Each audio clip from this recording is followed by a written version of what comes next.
এটা এমন একটা ট্রমা যে এটা আপনি ভিতরে ফিল করবেন, কিন্তু এটা আপনি কোনোদিন ভুলে যাবেন না, ভুলতে পারবেন না, আপনার পরিবারও ভুলবে না।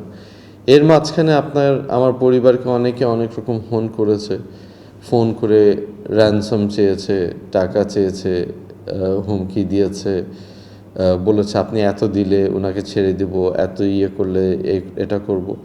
তো যেহেতু আমার বাবা একটা সেনাবাহিনী সদস্য ছিলেন, সে এগুলা অনেকটা ট্যাকেল করতে পেরেছে, বা তার কানেকশন অনুযায়ী, তার ফ্রেন্ড সার্কেল অনুযায়ী তারা যতটুকু পেরেছে এটাকে বোঝার চেষ্টা করেছে যে কোনটা সত্যি, কোনটা মিথ্যা, কোনটা কী অবস্থা।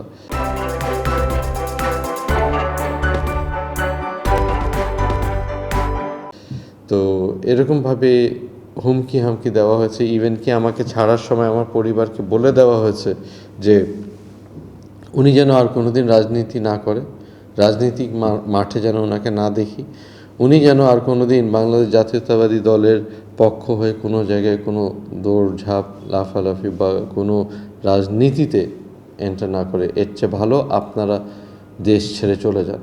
আমাদেরকে এরকম হুমকি দেওয়া হয়েছে যে আপনারা দেশ ছেড়ে চলে যান, আপনাদের জন্য ভালো। আমার কথা হলো, আমি একটা বাংলাদেশি, আমি বাংলাদেশে জন্মেছি, আমার পরিবার বাঙালি, আমরা বাংলাদেশি, আমরা বাংলাদেশ ছেড়ে যাব কেন? আর আওয়ামী সরকার বা ওই ফ্যাসিস্ট সরকার আমাকে বলার কে হয় যে এই দেশ ছেড়ে চলে যান? আমি যদি প্রশ্ন করি আপনাকে যে ওনাদের যদি অধিকার থাকে আমার কি অধিকার নাই? আর আমার যদি অধিকার থাকে বাকি জনগণের অধিকার নাই? তো এই বাংলাদেশের জনগণের অধিকারের জন্যই তো আমাদের 71 হয়েছে।